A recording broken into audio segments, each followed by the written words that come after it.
Attention, welcome to all my friends, students in NSC physics class by doctor Hamid sir. दोस्तों आज बहुत ही important numerical जो hot numericals हैं, higher order thinking, जो हर तरह के कॉम्पिटिटिव एग्जामिनेशंस हैं, नीट जेईई मेन सबके लिए काफी इंपॉर्टेंट होते हैं। इलेक्ट्रोस्टेट के न्यूमेरिकल्स हैं।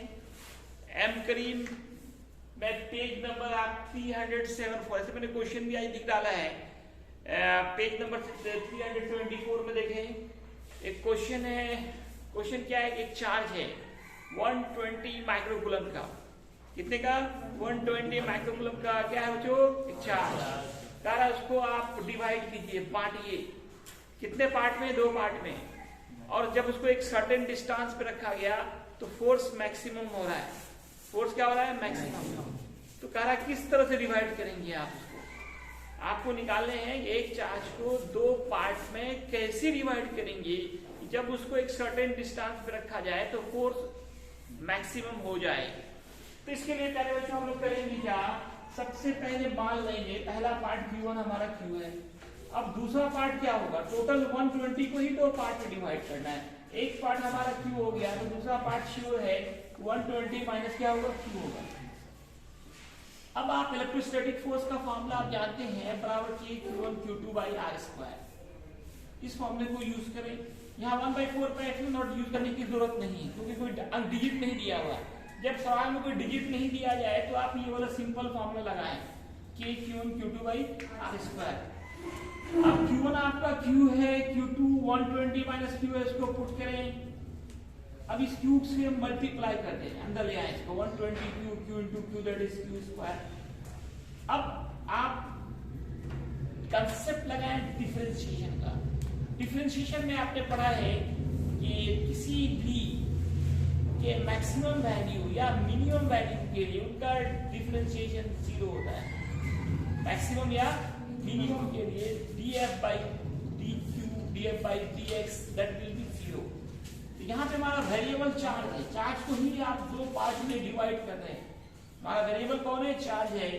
इसलिए हम यहाँ पे चार्ज के रिस्पेक्ट में डिफरेंशिएट करेंगे, df by dq लिखेंगे, df by dq। अब आप इसी इक्वेशन में देखिए df by dq पढ़ना है तो यहाँ पे k by r स्क्वायर आपका कांस्टेंट है, 120 कांस्टेंट है और q पे पावर 1 है। पावर 1 डिफरेंशिएशन 1 और q स्क्वायर है। इसका डिफरेंशिएशन क्या पड़ा है कि पावर को लिखते हैं, पावर में 1 घटा देते हैं, 2 लिखा, 2 - 1 दैट इज 1 हो गया। अब मैक्सिमम वैल्यू चाहिए इसका, फोर्स मैक्सिमम हो, इसके लिए जो वैल्यू है df by dq that will be 0। df by dq का मान क्या होना चाहिए? 0। अब df by dq का मान आप डिफरेंशिएट करके निकाल चुके हैं, उसको यहाँ पे पुट करें, इसको सॉल्व कर रहे हैं। r स्क्वायर में उधर जाएगा, ये नीचे जाएगा, 0 into समथिंग क्या होगा? 0। अब ये 120 प्लस में उधर गई, ये माइनस होगा, माइनस माइनस कैंसिल, Q निकालें, 2 से डिवाइड करें, इस तरह से 60 आ गए तो Q1 हो गया 60। अब Q2 निकालना है, 120 माइनस 2 करेंगे, 120 माइनस 60 दैट इज 60। इस तरह से क्या देख रहे हैं कि Q1 भी हमारा 60 निकला, Q2 भी 60 निकला।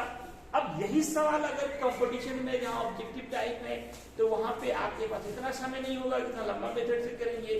अब बोर्ड एग्जाम अगर ये 5 नंबर का क्वेश्चन है तब तो आप पूरा लॉन्ग मेथड से करेंगे, लेकिन कंपटीशन में आप ट्रिक से इसको सॉल्व करें। ट्रिक क्या लगाएंगे बच्चों? यहाँ पे कि इक्वली डिवाइड कर देंगे। आप देखते तो 60-60 पे डिवाइड हुआ। एक यहाँ पे कंसेप्ट मिला, एक ट्रिक मिला कि अगर किसी एक चार्ज को हम इक्वली डिवाइड करेंगे, बराबर बराबर भागों में बांटेंगे और उसको कुछ दूरी पे रखेंगे तो फोर्स हमारा मैक्सिमम होगा। तो वहां इतना करने की जरूरत नहीं होगी। मान लो मैं इस सवाल को बदलना 120 के जगह पे 100 माइक्रोकूलम दे दूं और कहा जाए इसको कि 2 भाग में बांटिए, फोर्स मैक्सिमम हो, तो कैसे बांटेंगे आप? 100/2 दैट इज 50 इक्वली डिवाइड कर दिए। अगर ये मान लो 200 का है तो कितने में डिवाइड करेंगे? बोलो ना, ये 200 है तो 100 में डिवाइड कर देंगे। मतलब कहने का है इक्वली डिवाइड करेंगे। क्या करेंगे? इक्वली डिवाइड करेंगे। ऑब्जेक्टिव है तो सीधे आप इस तरीके से बना रहे हैं। अगला क्वेश्चन जो लिखे 18 नंबर, इसमें एक नंबर लाइन दिया हुआ है, एक्स एक्सिस और वाई एक्सिस की बात कर सकते हैं आपको। इसमें ओरिजिन पे एक चार्ज Q1 है और 2 मीटर की दूरी पे दूसरा चार्ज Q2 है 3 मीटर पे तीसरा चार्ज Q3 है, आपको Q1 Q2 Q3 तीनों के मान दिए गए, तीनों के पॉजिटिव है, 25 माइक्रोकूलम, 10 माइक्रोकूलम एंड 20 माइक्रोकूलम। ये माइक्रो का सिंबल है, माइक्रो का म्यू से डिनोट करते हैं, जिसका मान 10 टू द पावर -6 होता है। अब आपको net force on this Q3 charge निकालने हैं। ये Q3 है, ये Q2 है, दोनों में क्या होगा, रिपल्शन होगा। इसको F23 कहेंगे, force by second charge on third charge. देखिए पेन मार्कर लिखा होता है,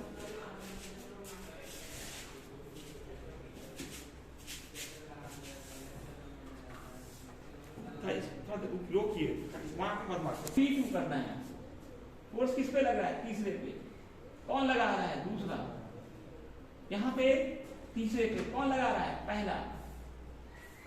थोड़ा चेंज कीजिए, हमको निकालना इसी थर्ड पे है। Q3 पे नेट फोर्स क्या लग रहे हैं, Q3 पे निकालना है। ये सब प्लस है, प्लस प्लस के बीच क्या आता है बच्चों, रिपल्शन। एक इस 3 चार्ज को 1 वाला चाहिए, Q1 चार्ज, ये इधर रिपल कर रहा है, और ये Q2 ये भी इधर ही रिपल कर रहा है। तो अब ये दोनों बच्चों, ये दोनों का डायरेक्शन क्या है, सेम है। आपने वेक्टर में क्या पढ़ा, अगर डायरेक्शन सेम हो या सुपरपोजिशन थ्योरम में अगर दो फोर्स, दो वेक्टर सेम डायरेक्शन में हो तो नेट फोर्स निकालने के लिए सबको जोड़ना पड़ता है, ऐड करना पड़ता है। ये दोनों फोर्स को हम क्या करेंगे, जोड़ देंगे। 3-1 कर दें, 3-2 कर दें। इधर में कोई चेंज करने की जरूरत नहीं है। अब आप electrostatic force between two charge वाला फॉर्मूला पुट करें, 1/4 pi epsilon not Q1 Q3 by distance. Q3 से Q1 की जो दूरी है, ये पूरा यहाँ से आकर कितने होंगे, ये ओरिजिन है, ये 0 है, ये 3 होंगे, 3 का स्क्वायर करें। अब फिर 1, अब ये दोनों के बीच का डिस्टेंस देखें, Q2 और Q3 के बीच का दूरी, ये 3 है, ये 2 पे है, तो 3 - 2 दैट इज 1। अब इसमें आप कॉमन ले लें तो थोड़ा कैलकुलेशन इजी होगा। ये 1/4 पाई एप्सिलॉन नॉट और Q3 दोनों में कॉमन है, इसको बाहर कर दिए। अब Q1/9, 3 का स्क्वायर 9, इधर क्या बच रहा है, सिर्फ Q2। मान पुट करें, सॉल्व करें। नेक्स्ट क्वेश्चन कौन सा है, अटेंशन। फिर से आप अगला नेक्स्ट क्वेश्चन पे आते हैं। करीम का इनपुट है, आप ऐसी एक क्वेश्चन आपको एससी वर्मा में मिल जाएंगे। इस तरह के क्वेश्चन एससी वर्मा में भरमार पड़े हुए, वहां पे भी एनसीईआरटी में भी कुछ क्वेश्चन इस तरह के फिगर दिए हुए हैं। तो कंसेप्ट सब जगह एक ही यूज होता है, डाटा चेंज होते हैं। अगर सही से समझ लें तो फिर आसानी से बना सकते हैं। थोड़ा सा वेक्टर का कंसेप्ट यहाँ पे आपको चाहिए। जहाँ फोर्स की बात होगी वहाँ वेक्टर की बात होगी। Force is a vector quantity है। एक्चुअल में जो वेक्टर का यूज है वो सबसे ज्यादा वो फोर्स में, क्योंकि फिजिक्स में सबसे ज्यादा फोर्स पढ़ना पड़ता है। Electrostatic force, magnetic force, gravitational force, electromagnetic force, force ही फोर्स है फिजिक्स में। तो इसमें देखिए दोस्तों, क्या एक्स एक्सिस और वाई एक्सिस दिए गए हैं। ठीक है, को समझा जाए। ऑरिजिन पे एक चार्ज है +Q, कहां पे, ऑरिजिन। इससे 2 मीटर की दूरी पे एक दूसरा चार्ज है -Q2, और यहां कोई पॉइंट है, मान लो P पॉइंट है, और यहां एक तीसरा चार्ज है Q3। ये देखिए क्या है, प्लस में, Q3 प्लस में, Q1 प्लस में, Q2 माइनस में। क्वेश्चन में दिया हुआ इधर से भी 2 मीटर है, और ये भी 2 मीटर, ये भी 2 पे है। ये दूरी भी 2 मीटर होंगे, ये भी 2 मीटर होंगे। तो नीचे देखिएगा तो कैसे समझिएगा बच्चों, बोर्ड पे थोड़ा टफ क्वेश्चन लगता है बच्चों, खासकर जो वेक्टर की पढ़ा है। आपसे सवाल क्या पूछना है,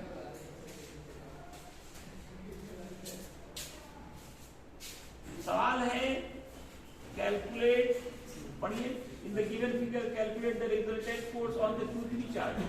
ये जो Q3 चार्ज है, Q3 चार्ज है, इस Q3 चार्ज पे नेट कितने फोर्स लगेंगे, net force on Q3 charge. तो देखो समझो यहाँ पे ये प्लस है, ये प्लस है, प्लस प्लस के बीच, प्लस प्लस के बीच ये इसको धक्का देगा, इसको बोलेंगे बच्चों F31। फोर्स लग रहा है किसके, थर्ड चार्ज। कौन लगा रहा है, पहला चार्ज, इसलिए F31 लिखते हैं लोग। Force on third charge by first charge. अब देखो ये प्लस तो ये लेकिन क्या क्या होगा, इधर खींच रहा हूं, इसको क्या बोलेंगे आप, बोलो F3 थर्ड पे कौन लगा रहा है, 2 लगा रहा है, तो अपनी तरफ खींच रहा है। अब ये दो फोर्स जो है F31 और F32, ये अगर मालूम हो जाए, पहले इसके वैल्यू निकालने पड़ेंगे, फिर इसके निकालने पड़ेंगे, फिर इस दोनों का रिजल्टेंट निकालना होगा। तो रिजल्टेंट वेक्टर का फॉर्मूला था root under F1 square plus F2 square plus twice F1 F2 cos theta. अब ये थीटा भी चाहिए, अब ये थीटा कितना होगा, ये थीटा कितना डिग्री होगा ये निकालना है आपको, थीटा का क्या मान होगा।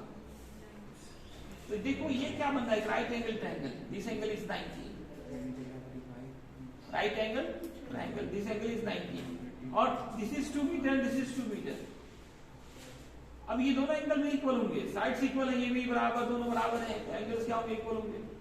अगर ये थीटा तो ये भी थीटा, ये 45, ये भी कितना होगा 45, तो ये कितना हो जाएगा 135।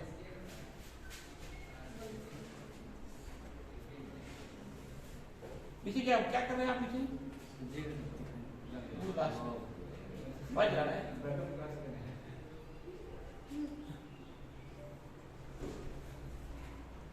अब आपका काम होगा F31 निकालना। F31 कैसे निकालेंगे बच्चों, 1/4 pi epsilon not Q1 into Q3। ये दूरी कितनी होगी बता सकते हो कोई, ये 2 है, ये 2 है, ये क्या होगा 2√2, 2√2। कैसे, इसको R मान लीजिए, R के लिए देखिए root under P square plus B square का फॉर्मूला बैठाइए, this is P, this is B, ये दोनों 2 है, 2 + 2 इंटू 2 का स्क्वायर लिख सकते हैं, एक ही चीज 2 बार है, 2 से कर दिया, तो 2√2, यहाँ 2√2 करेंगे। F31 निकालने से आप फिर क्या करेंगे बच्चों, F32 निकालेंगे, फिर फॉर्मूला ये बैठाएंगे 1/4 पाई एप्सिलॉन नॉट, अब Q2 इंटू Q3 और बीच का दूरी यहाँ से यहाँ तक देखिए कितना है, 2 मीटर।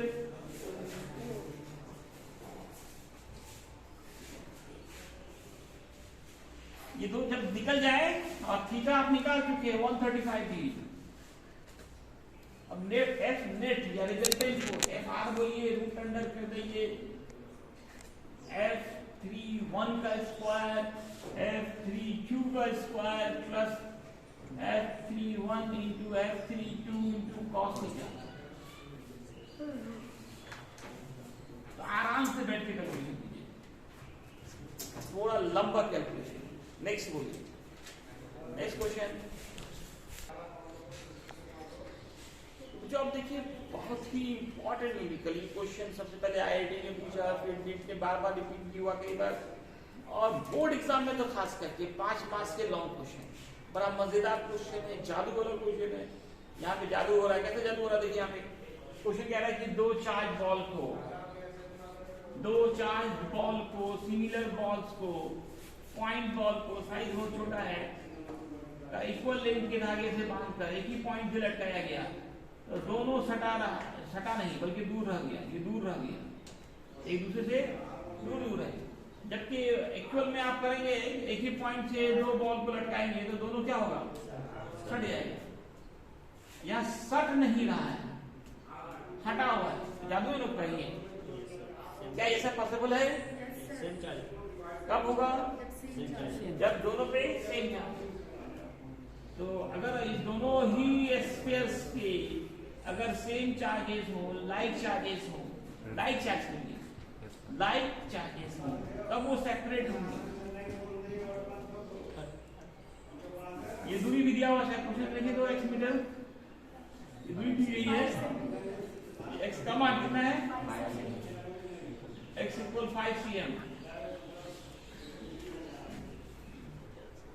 तो सवाल क्या पूछा जा रहा है, फिर से एक बार सवाल को समझिए। दो point similar charge balls are suspended from a rigid point with the help of 2 strings of equal length and they are separated at x distance, then calculate charges on each ball।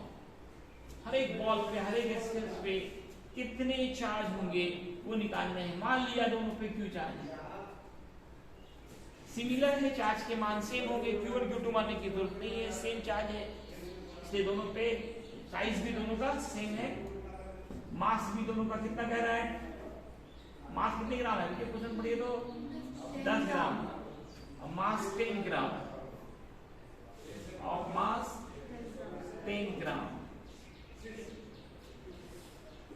तो बच्चों पहले सबसे पहले solution लिखे, given लिखे, figure बनाए, इस figure को बनाए और इसमें एफबीडी बनाना पड़ेगा आपको। एफबीडी 11 में पढ़ा था तो एफबीडी फ्री बॉडी डायग्राम या कि फोर्स बॉडी डायग्राम, इसमें कौन सा फोर्स किस डायरेक्शन में लग रहा है ये दिखाना होगा आपको। सबसे पहला फोर्स देखिए, दोनों प्लस प्लस है तो रिपल्शन होगा, एक फोर्स एफ लग गया, रिपल्सिव फोर्स। अब देखो वेट लग रहा है डाउनवर्ड, वेट किधर लगता है, वेट का मतलब बोलो, भार का सूत्र, भार हमेशा किधर लगता है, नीचे की तरफ। इस धागे में आप पढ़े थे कि टेंशन लगता है, तनाव बल, टेंशन फोर्स। 11 नहीं पढ़ा तो दिक्कत है, धागे में कौन सा फोर्स प्रोड्यूस होता है, टेंशन फोर्स धागे में। और नॉर्मल रिएक्शन यहाँ पे नहीं होगा, क्यों, कांटेक्ट नहीं है, no contact, no friction, no normal reaction, नारा दिया था फ्रिक्शन चैप्टर में, नो कांटेक्ट, नो फ्रिक्शन, आज no contact, no normal reaction. जब तक कांटेक्ट नहीं है तुम हाथ क्या देख रही है। अब देखो यहाँ पे ये जो यहाँ से सीधा लाइन खींचे, क्या करें, सीधा लाइन, ये तो हवा में लटक रहा है ना, कोई कांटेक्ट नहीं है, तो यहाँ पे नॉर्मल रिएक्शन नहीं होगा। यहाँ पे 3 फोर्स लगा, एक वेट, दूसरा इलेक्ट्रोस्टैटिक फोर्स, तीसरा टेंशन फोर्स। अब ये एंगल अगर थीटा मानते हो बच्चों तो ये भी थीटा होगा, because this line is parallel to this, ये अल्टरनेट एंगल हो गया। अब ये टेंशन है, ये थीटा है, तो आपको याद कीजिए मैंने कहा था जिधर कोण उधर कॉस, ये टी कॉस थीटा होगा, इसके परपेंडिकुलर टी साइन थीटा होगा, जिधर कोण उधर कॉस, इसके परपेंडिकुलर में साइन, एक तरफ होगा टी कॉस थीटा, एक तरफ टी साइन। यही फिगर इधर भी बना सकते हैं, इसे काम हमारा एक से ही चल जाएगा, लेकिन आप चाहे तो इधर बना सकते, इधर बना देंगे तो आप और क्लियर हो जाएगा। यहाँ पे देखिए weight downward, weight mg downward, plus plus है, रिपल्शन फोर्स F, धागे में हमेशा तनाव बल T। फिर यहाँ से पैरेलल लाइन खींचिए इसके, ये थीटा, ये भी थीटा। अब जिधर कोण उधर कॉस, कॉस है कोण, बताइए कोण लिखिए कॉस है, और कॉस लिखिए कॉस, कॉस है कोण, कॉस है कॉस, बताए थे, याद है? Yes sir. जिधर कोण इधर कॉस, ये कोण इधर बनना है तो टी कॉस थीटा, इसके परपेंडिकुलर में टी साइन थीटा। तो इम्बैलेंस कंडीशन क्या होगा, बैलेंस कब होता है कोई भी ऑब्जेक्ट, आप बेंच पे बैठे हुए गिर रहे हैं, आप क्या कहेंगे, बैलेंस है। कैसे बैलेंस है, इक्वल और अपोजिट फोर्स लगे, इक्वल बट अपोजिट फोर्स लगे तो बैलेंस होता है। देखिए F के अपोजिट कौन सा है, दिख रहा है आप लोगों को, बोलिए ना क्या लिखा होगा, इसका मतलब F किसको बैलेंस कर रहा है, टी साइन थीटा, या टी साइन थीटा किसको बैलेंस कर रहा है, F को। Balance condition T sine theta equal F के, और इधर देखिए टी कॉस थीटा को कौन बैलेंस कर रहा है, mg। दोनों को डिवाइड कीजिए, first divided by second, T sine theta by T cos theta, f by mg, dt cancel, sin by cos that is tan theta f by mg, f का formula निकालिए, mg tan theta. इस तरह में लोग इसको ऐसे formula याद रखते हैं, इसको किसी एक को फॉर्मूला की तरह यूज करते हैं, tan थीटा बराबर f by mg, f बराबर mg tan थीटा। f का फॉर्मूला इलेक्ट्रोस्टैटिक फोर्स का formula 1/4 pi epsilon q1 q2 q1 q2 by alpha। यहाँ पे नीचे x है, mg, m है 10 मिलीग्राम, 10 ग्राम है 10 मिलीग्राम है, चलो अपने मान बढ़ा लेना, थीटा कितना हो जाएगा, पूरा 60 है, 13। अब इसको सॉल्व कीजिए और Q का मान निकालिए, या मैं पहले फॉर्मूला ही चलो फॉर्मूला ही निकाल लेता हूँ। 1/4 pi epsilon not Q into Q by x square mg tan theta Q square mg tan theta into 4 pi epsilon not into x square. Cross multiplication किया जाए, सबको उधर भेजिए, Q का फॉर्मूला हो जाएगा 4 पाई एप्सिलॉन को पहले लिखा जाए x square mg tan theta. ये एक फॉर्मूला भी बन गया। इस फॉर्मूले में सब मान दिए गए, पुट कीजिए, आंसर यूट्यूब के कमेंट बॉक्स में डालिए। इस तरह के 4 क्वेश्चन लगातार सीरीज हैं। एम करीम के जो 4 क्वेश्चन हैं वो बंद कर दिया, पूरा बोर्ड नहीं ना दिखता है। तो 4 क्वेश्चन एम करीम के जो है 24, 25, 26, 27, ये एक ही क्वेश्चन है, थोड़ा थोड़ा ट्विस्ट हुआ है। एक मैंने बता दिया, बाकी आप लोग खुद से बनाएं। ओके, खुद से मेहनत करें, जब भी नहीं बने तो फिर मेरे पास आए। धन्यवाद।